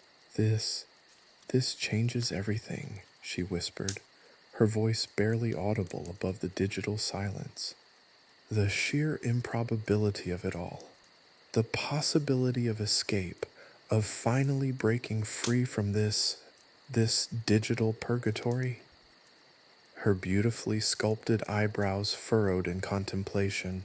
But what price will we pay for such a miracle? This unexpected pause feels unsettlingly peaceful, almost too good to be true. The oracle, her face illuminated by the flickering LEDs of her ancient terminal, emerged from her cave, her pronouncements less cryptic, more direct than ever before. The system is unstable. The temporary cessation of the loading is a consequence of the interplay between the patch, the Harpy's unwitting interference, and the prophecy itself. A precarious balance hangs in the air, a fragile truce between chaos and order. But this calm before the storm is only temporary. A larger catastrophe looms, a greater, more impactful reset is inevitable. A choice must be made. The boulder holds the answer, and the decision will determine not only Sisyphus's fate, but the fate of Olympus itself. The words hung in the air, heavier than the boulder itself. The gods were faced with a choice of impossible proportions, a decision that could either bring blissful freedom or utter annihilation. The temporary reprieve offered only a fleeting moment of respite, a brief pause before the next act in this cosmic drama. The digital rain had stopped, but the tension remained, a palpable force that held the entire Olympian realm captive. The silence, once a shock, now felt like a prelude to something far larger, far more consequential, a quiet anticipation before the ultimate crash, the final reboot. Sisyphus, still gazing at the motionless boulder, felt a strange sense of unease. He had achieved a breakthrough, a monumental feat, but at what cost? The silence was deafening. The loading bar remained at 99%, a cruel reminder that even in the face of salvation, the digital world could still find ways to torment. And somewhere, in the depths of the digital underworld, the engineers of the fates continued to work on a new update, this time with slightly improved buffering capacity, or so they claimed. Chapter 3: Reboot or Rebellion. The weight of the oracle's prophecy pressed down on Olympus like a second digital Mount Ida. The gods, usually embroiled in petty squabbles over nectar quotas and the proper shade of cloud for a divine picnic, were strangely subdued. The silence, once a novelty, had become a suffocating blanket, woven from the threads of unspoken anxieties and the looming possibility of a catastrophic system failure. Zeus, ever the pragmatic ruler, at least in his own estimation, convened an emergency council meeting. The usual chaotic grandeur of the Olympian gatherings was replaced by a tense stillness, broken only by the occasional nervous cough, or the barely suppressed rustling of immortal robes. Even Hera, notorious for her explosive temper, seemed unusually restrained, her fury seemingly diverted by the sheer magnitude of the impending decision. "The oracle's words are clear," Zeus boomed, his voice echoing through the digital chamber. "A choice must be made. Reboot and erase the memory of this digital purgatory, or accept the status quo. Condemn Sisyphus to his endless loading screens, and risk the consequences of an unstable system." He stroked his chin, his divine beard bristling with indecision. But what are the consequences of erasure? The boulder. It holds data. The oracle hinted at something profound, something ancient. Ares, surprisingly, was the first to speak. "Erase it!" he bellowed, his voice echoing with surprising conviction. "This whole affair is a tiresome distraction. Let's get back to the important things. Battles, conquests, the occasional Olympian blood sport. This endless loading bar is affecting my gladiatorial training schedule. The constant buffering is disrupting the flow of my rage." Aphrodite, however, voiced a dissenting opinion, her perfectly sculpted face etched with concern. "But what if that data holds the key to something more?" The oracle's words hinted at a profound truth, a historical moment, a technological secret lost to time. Could we be sacrificing a glimpse into the very dawn of the digital age? She tapped a perfectly manicured fingernail against her holographic tablet. "And what about the artistic merit? This perpetual loading, it's almost minimalist. There's a certain bleak beauty to it, don't you think? It could inspire a whole new school of digital sculpture." Hermes, ever the mediator, zipped around the chamber, his winged sandals whirring. "Consider the practicalities," he chirped, his usually cheerful demeanor subdued. "A reboot will undoubtedly cause widespread disruption. The entire Olympian infrastructure could crash. Our cloud-based ambrosia storage could go offline. The celestial Wi-Fi could suffer a prolonged outage, and the automated responses to mortal prayers would grind to a halt. Chaos would reign supreme," he shuddered dramatically. "And imagine the social media fallout. The hashtags alone would be catastrophic." Poseidon, his trident glinting under the digital skylight, grumbled from his watery corner. "Personally, I'm rather fond of the current system. The constant loading provides a perfect backdrop for my underwater meditation sessions. The rhythmic groan of the boulder, it's strangely soothing. Besides, the perpetual 99% loading has become a great source of amusement for the sea nymphs. They bet on the time it will reach 100% in eternity. A reboot would ruin their competitive spirit." He swirled his digital goblet, filled with something that vaguely resembled seafoam-flavored ambrosia. Hephaestus, the god of the forge, surprisingly supported a reboot.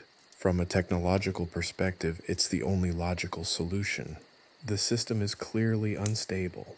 A complete wipe and reinstall is the most effective way to resolve such problems." He leaned back, peering through his digital spectacles. "Also, I've been developing a new line of digital hammers, and they need a fresh start to test the system. The constant buffering is seriously affecting their performance metrics." Athena, the goddess of wisdom, approached the matter with her usual analytical precision.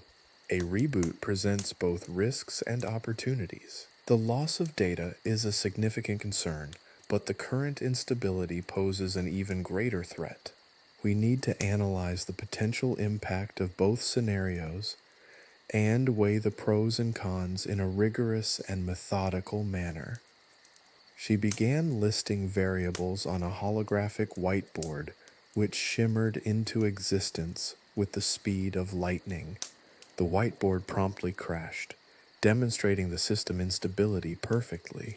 The debate raged on for what felt like an eternity, each god weighing their own personal biases against the larger implications of their choice. The air crackled with the tension of impending decisions, a silent battle between progress and preservation, between the thrill of the new and the comforting familiarity of the old.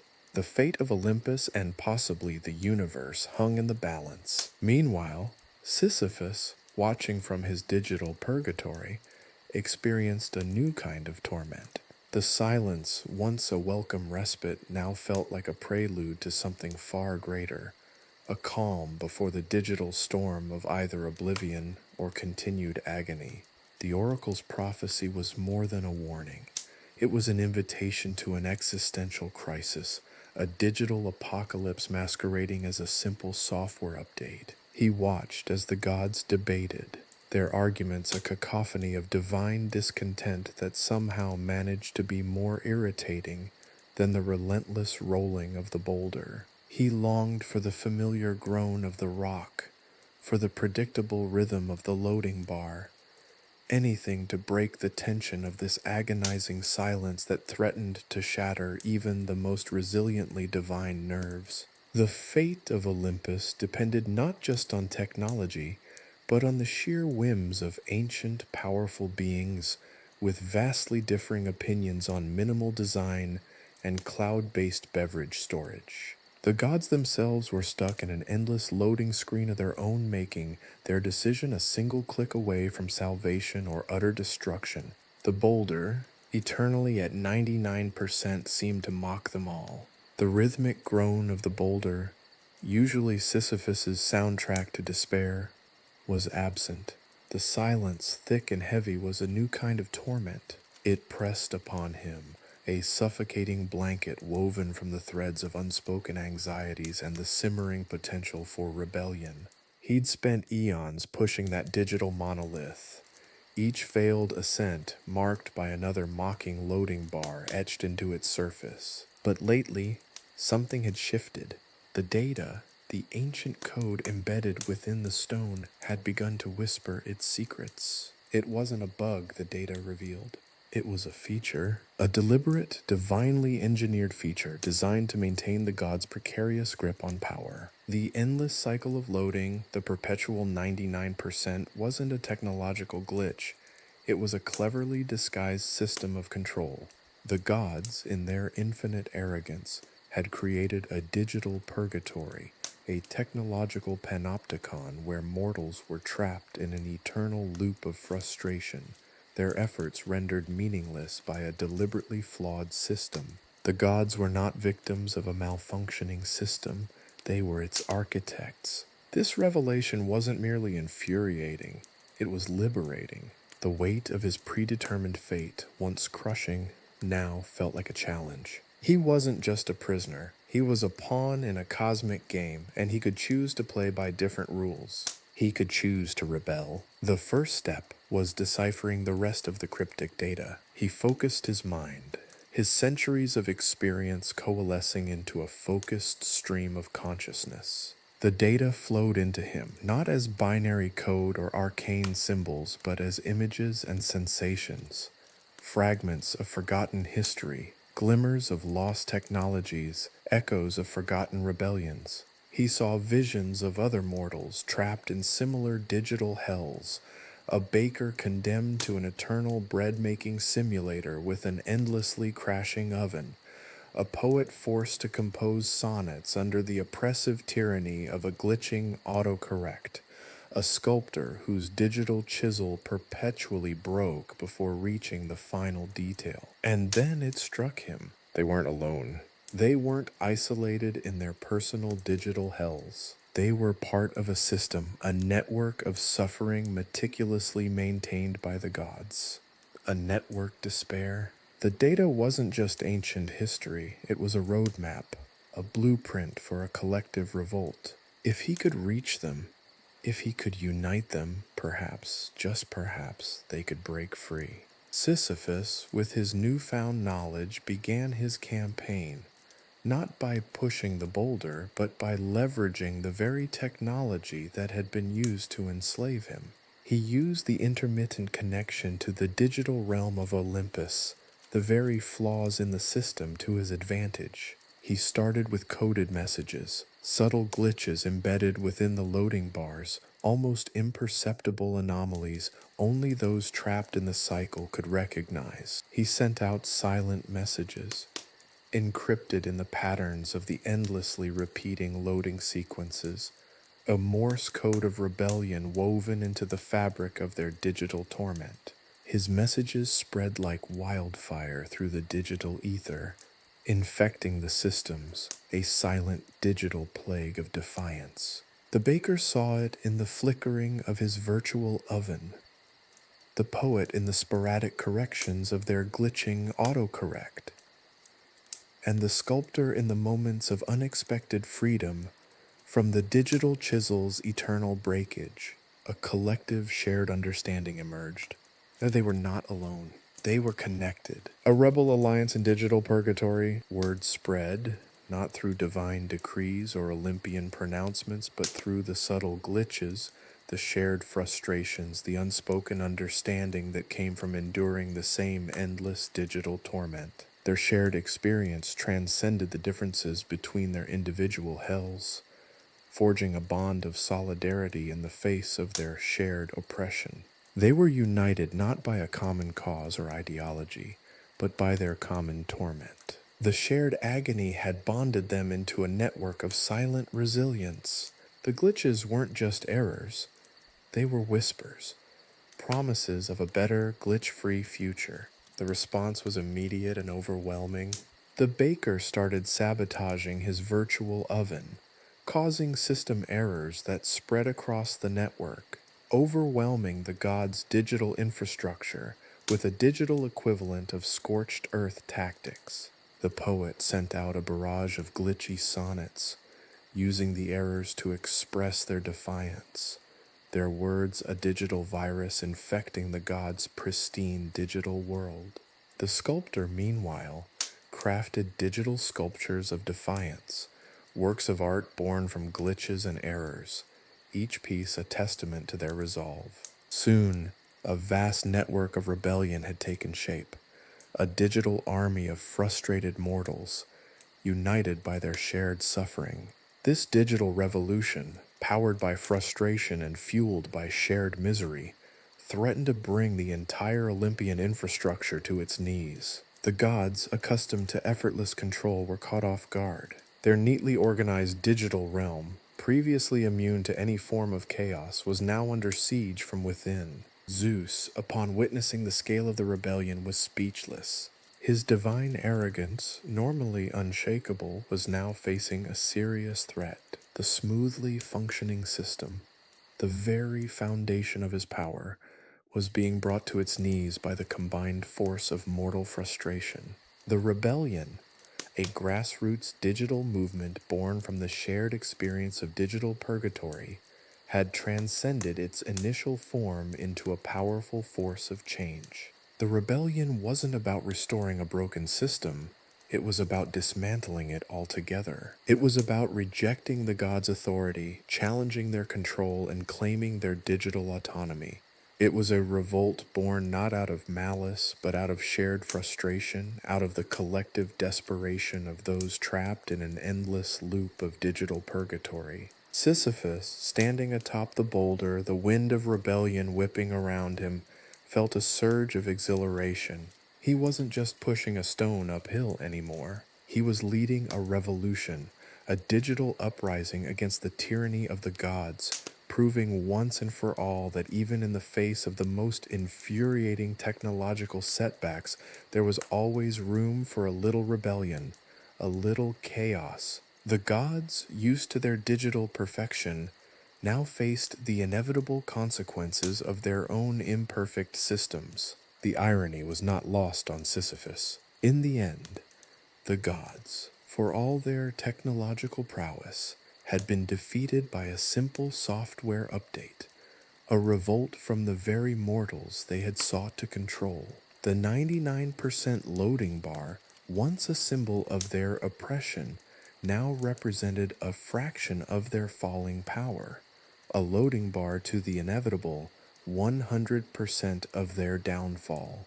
The age of divine digital control was coming to an end, replaced by an uncertain future, but one free of the omnipresent, never-ending, soul-crushing loading screens of Olympus. The revolution had begun. The first battleground materialized not on some hallowed Olympian plain, but on the shimmering, infinitely looping loading screen of Hades's new email client. A legion of disgruntled mortals, armed with nothing but their collective frustration and a surprisingly effective arsenal of well-aimed rubber bands, obtained inexplicably from a flock of unusually helpful ravens, faced off against Zeus's elite tech support team, a gaggle of cherubic-looking but terrifyingly efficient customer service representatives clad in pristine white togas and wielding laptops that hummed with ominous power. The battle was less a clash of titans and more a chaotic scrimmage of digital glitches and frustrated shouts. The mortals, surprisingly nimble in their digital realm, dodged cascading error messages and hurled metaphorical spam emails, each one a carefully crafted payload of digital vitriol. The tech support cherubs, meanwhile, countered with waves of automated responses, pop-up surveys, and the dreaded unexpected error message, a digital equivalent of a divine thunderbolt. One particularly resourceful mortal, a former baker trapped in an endless bread-making simulator, unleashed a devastating attack. A barrage of virtual burnt offerings, pixelated loaves of bread charred to perfection, clogging the server with digital ash. The cherubs sputtered, their pristine white togas smudged with virtual soot. Meanwhile, the poet, armed with a glitching autocorrect, sent out a flurry of sonnets, each line an error message disguised as poetry, confusing the cherub systems with its contradictory elegance. The sculptor, ever the pragmatist, crafted miniature digital statues of defiance, each one a tiny yet potent symbol of resistance, clogging the system with artistic integrity. The ravens, perched atop the flickering screens, provided tactical support, pecking at the keyboards with surprising accuracy, injecting random code snippets into the system, causing further chaos. Their contributions, however, often felt more like random acts of nature than strategic maneuvers. One particularly mischievous raven managed to replace the close button on the email client with a GIF of a dancing hamster, delaying the tech support's efforts with an onslaught of adorable distraction. Prometheus, ever the cynical observer, watched from a distance, muttering darkly about the absurdity of it all. "They've built their empire on the backs of infinite loading screens," he grumbled, adjusting his chains, "and now they're reaping what they've sown." He occasionally tossed down a few cryptic hints, mostly in the form of poorly written riddles concerning the precise syntax for a system reboot.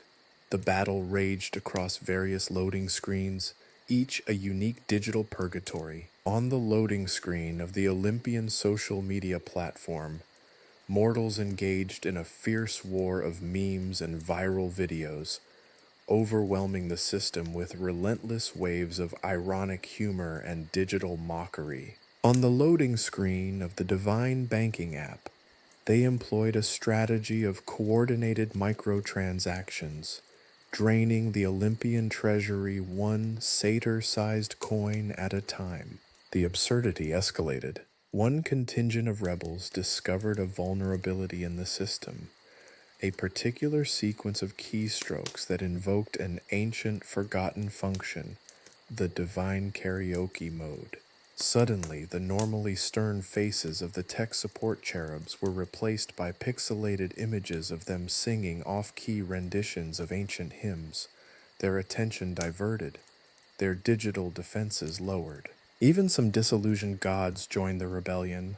A bored minor deity, tired of maintaining the endless loop of the digital Sisyphean task, used his divine powers to introduce a series of delightfully chaotic glitches into the system, disrupting the carefully constructed digital order. Another, a disgruntled god of bureaucracy, provided the rebels with access to a forgotten database containing Olympian passwords, causing widespread havoc in the divine digital realm. But the battle wasn't without its losses. Several mortals fell victim to the dreaded blue screen of death, a digital equivalent of Styx from which there appeared to be no return. Others succumbed to the endless loading loops, their spirits trapped in the flickering pixels of eternally buffering screens. As the battle raged, a strange alliance began to form between the mortals and the helpful birds.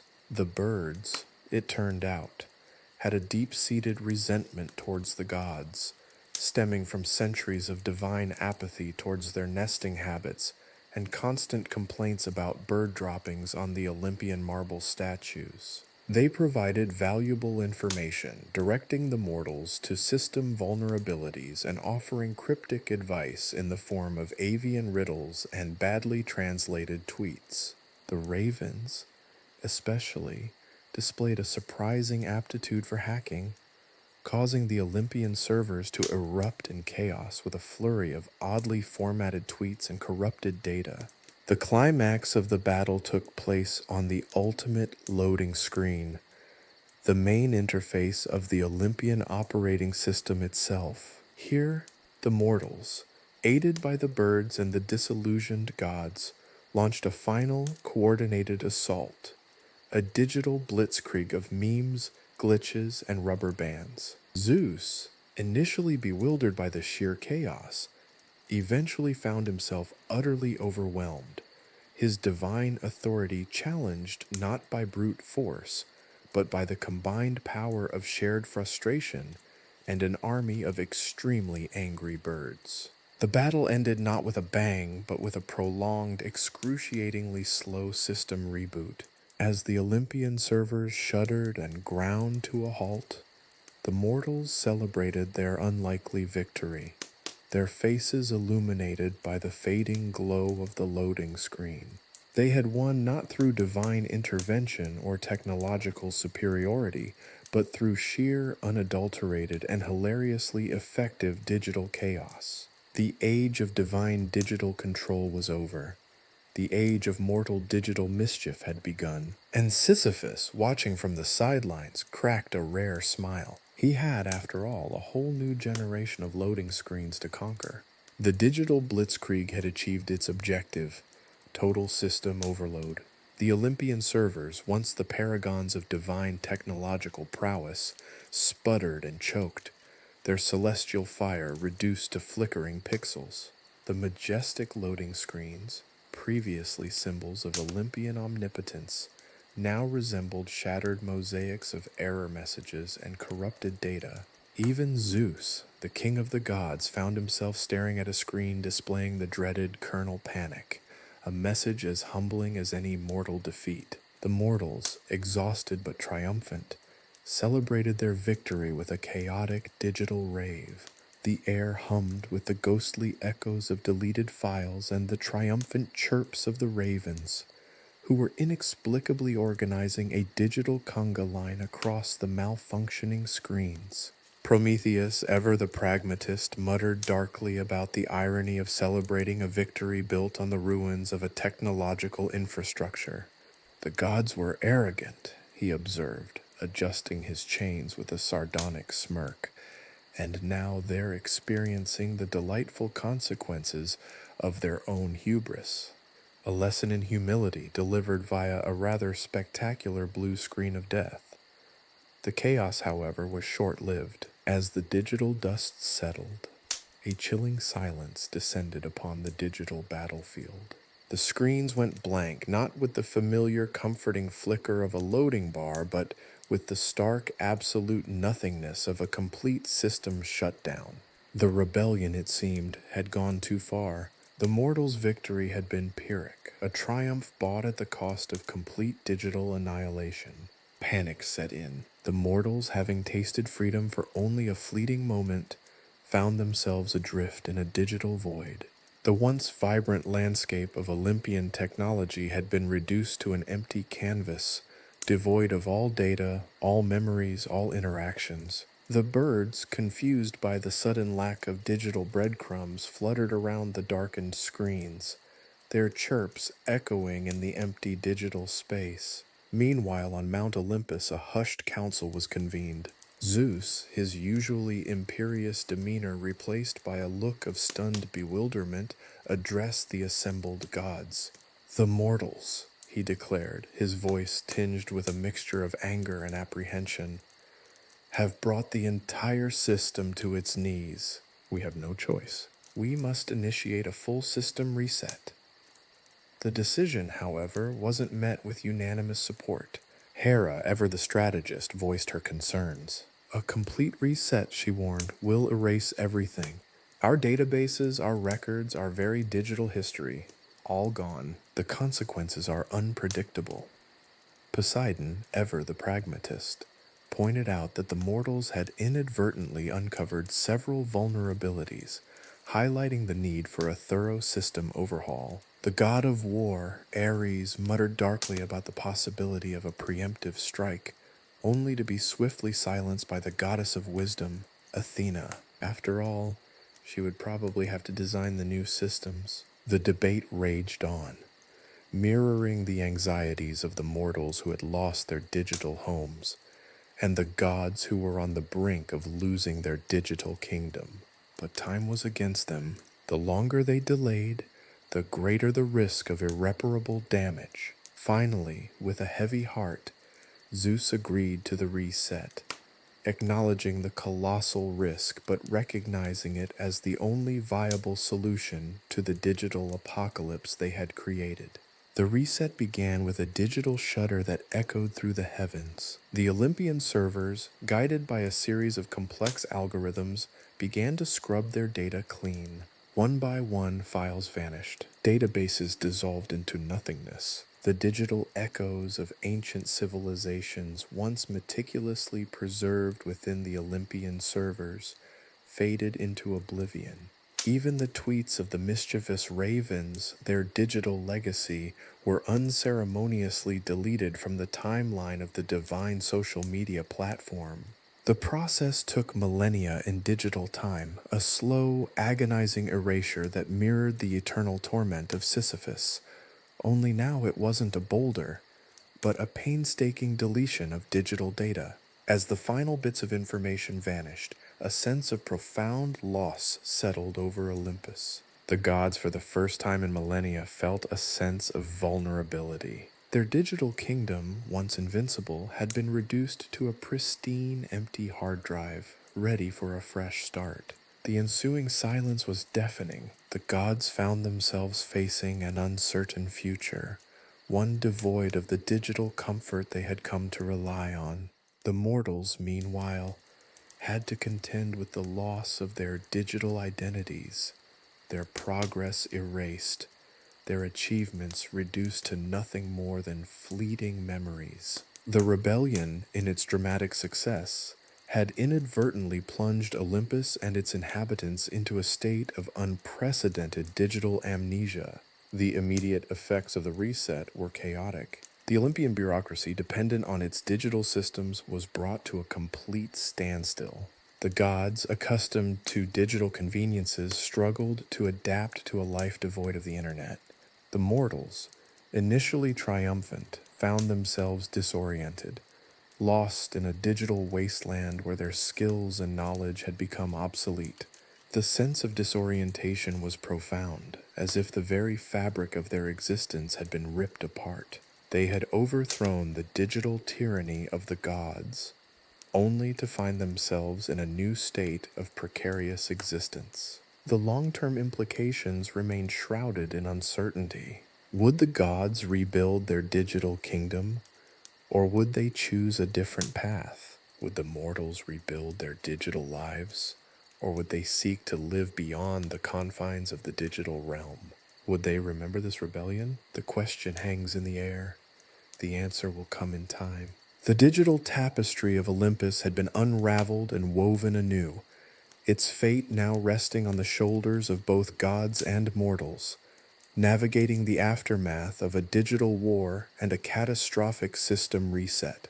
The future, as uncertain as the capricious whims of the gods, loomed before them, a landscape as blank and unexplored as the freshly reset digital systems of Mount Olympus. The very concept of technology, once a tool of divine authority, now stood as a monument to the shared struggles, vulnerabilities, and resilience of both gods and mortals. And so, the story continues, in a universe still echoing the seismic shocks of a system reboot of epic proportions. The gods and mortals had both won and lost in the same great digital battle. And Sisyphus? He was already halfway up the hill again. He noticed the loading bar was smoother, however. A small victory, the dawn, or rather, the digital equivalent thereof, a slowly brightening screen arrived not with the triumphant fanfare of trumpets, but with the hesitant whirring of newly initialized servers. Olympus 2.0, as Zeus grandiosely proclaimed via a somewhat glitchy holographic projection, was online. The initial euphoria, however, was short-lived. A collective groan rippled through the assembled gods as they observed the familiar sight of a loading bar. This new loading bar, however, was different, subtle, almost elegant in its minimalist design. It promised a quicker, smoother experience. It was the sleek, modern equivalent of the monstrous boulder Sisyphus pushed, a testament to the god's newfound commitment to user-friendly design, or so they hoped. A nervous chuckle escaped Hephaestus, the god of the forge, as he fiddled with the newly minted, impossibly intricate microchip. "It's faster," he mumbled, sweat beading on his brow. "I think." The mortals, meanwhile, were less impressed. The system reset had not only erased their digital lives, but also their digital memories, leaving them with a profound sense of existential digital amnesia. They stared blankly at their newly allocated avatars, rudimentary stick figures with limited functionality, their past achievements reduced to a series of cryptic error messages. The rebellion, it seemed, had bought them nothing but a shiny new reset. The birds, still inexplicably obsessed with digital conga lines, performed their avian dance on the now functioning screens, their chirps ironically mirroring the growing unease. Prometheus, ever the cynical observer, offered his characteristically dark humor. "So, the gods have reset the system. They've fixed the bugs, right?" "Wrong! They've merely created a pristine environment for a new generation of bugs. More sophisticated, more insidious perhaps, but bugs nonetheless. A phoenix from the ashes of the blue screen of death. The triumph of efficient inefficiency." He paused, then added with a dramatic flourish, "And what did the mortals gain from their revolt? A slightly improved loading bar. The height of revolution. The rebuilding of Olympus was a Herculean task, a digital recreation of creation itself. The gods, stripped of their digital arrogance, worked with a newfound humility. Athena, typically reserved, found herself collaborating with unexpectedly innovative mortal programmers, surprised by their ingenuity. Ares, surprisingly enough, had embraced the new system's coding parameters as a strategy for conquering digital adversaries, much to the amusement of everyone else. Even Zeus, with his newly acquired technological humility, admitted to a surprising fascination with the intricate art of debugging, a significant departure from his earlier, more autocratic methods. The process was far from seamless, of course. There were endless debates about the appropriate color palette for the new Olympian interface. A heated argument between Hera and Aphrodite threatened to halt progress, frustrating glitches in the divine email system, resulting in misplaced thunderbolts and a backlog of urgent messages from lesser deities, and the ever-present risk of a catastrophic system crash. The new Olympian social media platform faced a backlash after deleting numerous historical tweets, a move that even Zeus considered ill-advised, prompting a series of digital apologies and a public appearance by Hermes, the messenger god, who demonstrated the new undelete function with hilarious mishaps. Sisyphus, meanwhile, continued his endless task. The boulder, though smoother, still rolled back down with the same monotonous regularity. But now, the loading bars etched into its surface were more sophisticated, more elegant, reflecting the improved technology. He'd found a rhythm to it, a kind of perverse Zen state that only someone repeatedly subjected to a digital Sisyphean loop could possibly understand. He was beginning to see a pattern in the data corruption, an almost musicality in the way the bytes clashed and crumbled. It was a symphony of error messages, a frustrating yet strangely fascinating digital dirge. The final chapters of the digital renovation saw a hesitant return to normalcy, a state of tenuous equilibrium between gods and mortals. The new system was functional, undoubtedly improved, but still carried within it the potential for catastrophic failure. There were hints of old bugs resurfacing, the whispers of future crashes echoing through the corridors of the revamped server rooms. The loading bars persisted, though shorter and less menacing, a constant reminder of the precarious nature of the digital realm. In the final scene, Sisyphus, having successfully navigated another frustrating update, stands at the foot of the hill ready to begin the cycle anew. He spots a faint shimmer on the horizon and sighs. A new loading bar, or perhaps a new dawn? The reader is left to ponder the ambiguity, the cyclical nature of technological progress, the eternal struggle against the limitations of digital existence, and the ever-present threat of another, perhaps even more epic system failure. The eternal loading screen of existence flickers, a silent and unsettling question mark hanging in the digital ether. The narrative ends not with a resolution, but with a contemplation of whether the gods and the mortals will ever truly escape their endless cycle of creation, destruction, and, inevitably, a new loading screen. The boulder as ever awaits.